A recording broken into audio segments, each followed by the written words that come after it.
Radio Classique, l'invité de l'économie.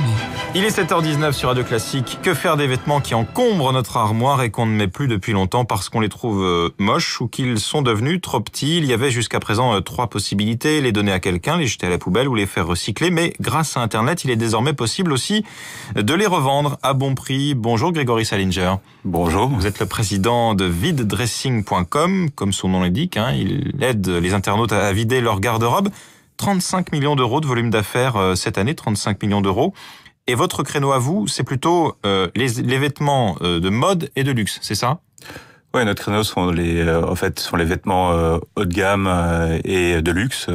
Ça peut être des sacs, ça peut être des vêtements, ça peut être des montres, ça peut être de la joaillerie fantaisie. En fait, c'est tous les articles de mode, en tout cas mode haut de gamme et de luxe. Parce que c'est ce qui se revend mieux, on l'imagine, sur Internet?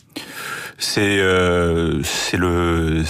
la raison d'être et c'est le positionnement de la société. Il y a évidemment des vêtements moins chers qui se revendent aussi à travers des sites tels que Le Bon Coin ou eBay.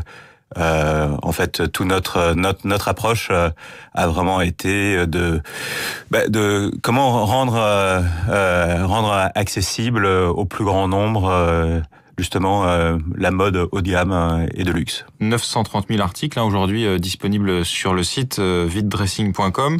14 000 marques disponibles. Ouais. C'est considérable.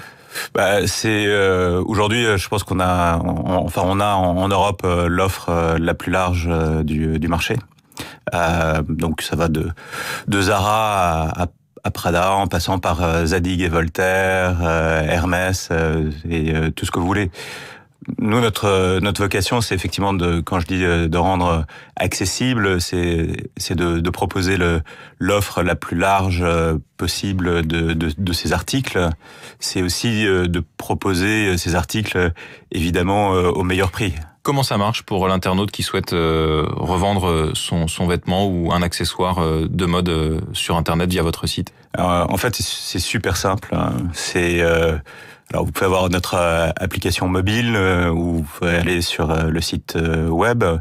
Et je dirais que l'application mobile est probablement le meilleur scénario pour utiliser notre site, notre service. Vous prenez en fait des photos de votre article, vous remplissez un petit formulaire. Tout ça prend moins de 2 minutes. C'est gratuit et ensuite c'est mis en ligne. Et vous prélevez, site internet, une commission, j'imagine, sur chaque transaction? Donc nous, on prélève une commission de 10% et 3 €, qui est la plus basse du marché dans notre domaine. En fait, on est 3 fois moins cher que la plupart de nos concurrents dans notre domaine. Et après, on apporte des services, donc des services que ce soit sur la garantie contre la contrefaçon, en fait. Tous nos services. C'est un gros sujet pour le secteur du luxe et de la mode. C'est un énorme sujet. C'est un sujet sur lequel, en tout cas, Viddressing a eu un parti pris très très fort dès sa création. Comment vous faites justement pour garantir l'absence de contrefaçon parmi les articles qui sont proposés? Donc on a une équipe juridique qui est spécialisée dans la propriété intellectuelle, qui est formée auprès des grandes maisons de luxe. Nous sommes signataires de la charte contre la contrefaçon avec les grandes maisons. Et donc cette équipe juridique, en fait, elle vérifie toutes les annonces qui sont mises en ligne dans le domaine du luxe. Et donc elle cherche des petits détails, que ce soit un numéro de série, des coutures, ce que vous voulez. Pas facile sur une photo, sans manipuler l'objet. Disons que ce sont des détails qu'on trouve sur les photos. Si sur la base des photos qui sont soumises par le vendeur, on trouve pas ces détails, on demande au vendeur de nous envoyer des photos, d'autres photos, qui nous permettent de voir ces détails. Et si on a encore un doute, on demande au vendeur de nous envoyer le produit qu'on vérifiera physiquement. Vous arrivez à tout vérifier. Il y a 3000 articles nouveaux qui sont mis en vente chaque jour sur votre site. C'est compliqué tout de même. Je dirais que c'est une partie du know-how du savoir-faire de la société. Je dirais que on vérifie effectivement tous ces produits de luxe. L'année dernière, on a bloqué, donc empêché la vente de plus de 1500 produits de contrefaçon. Donc il y en a effectivement. Après Noël, j'imagine, les mises en vente explosent, non? On essaye de se débarrasser de certains cadeaux embarrassants. Alors on constate une certaine coïncidence entre les mises en vente le lendemain de Noël. Ouais. Et oui, on a effectivement un pic assez important de mise en vente. Parce qu'un des aspects d'ailleurs intéressants sur V-Dressing, c'est qu'un quart de nos produits sont neufs. Donc c'est pas que de l'occasion. C'est pas que de l'occasion. Donc sont neufs avec étiquette, sans étiquette. Des cadeaux qu'on a reçus et qu'on n'a pas envie de porter, des choses qu'on a achetées et qu'on porte pas. Mais on a même aussi des marques qui viennent profiter un peu de notre environnement et qui servent comme une plateforme, comme un canal de vente finalement. Comme un canal de vente. 1 million d'utilisateurs à travers le monde, dont 13% d'hommes. Oui. Donc, on s'adresse pas exclusivement aux femmes, même si effectivement les femmes représentent l'essentiel de notre activité. Donc, on a plus de 100 000 produits pour hommes et on a aussi des produits pour enfants. Donc, que ce soit des produits de mode et de luxe pour enfants, que ce soit pour des filles, des garçons ou même des bébés. Alors vous n'êtes pas les seuls sur ce créneau, Grégory Salinger. Il y a Vestiaire Collective par exemple, qui fait 46 millions d'euros de volume d'affaires, c'est ce qu'il revendique, 3 millions d'utilisateurs. Qu'est-ce qui vous différencie d'eux? Ce qui nous différencie, le positionnement. Ce qui nous différencie premièrement, c'est vraiment la commission. C'est moins cher.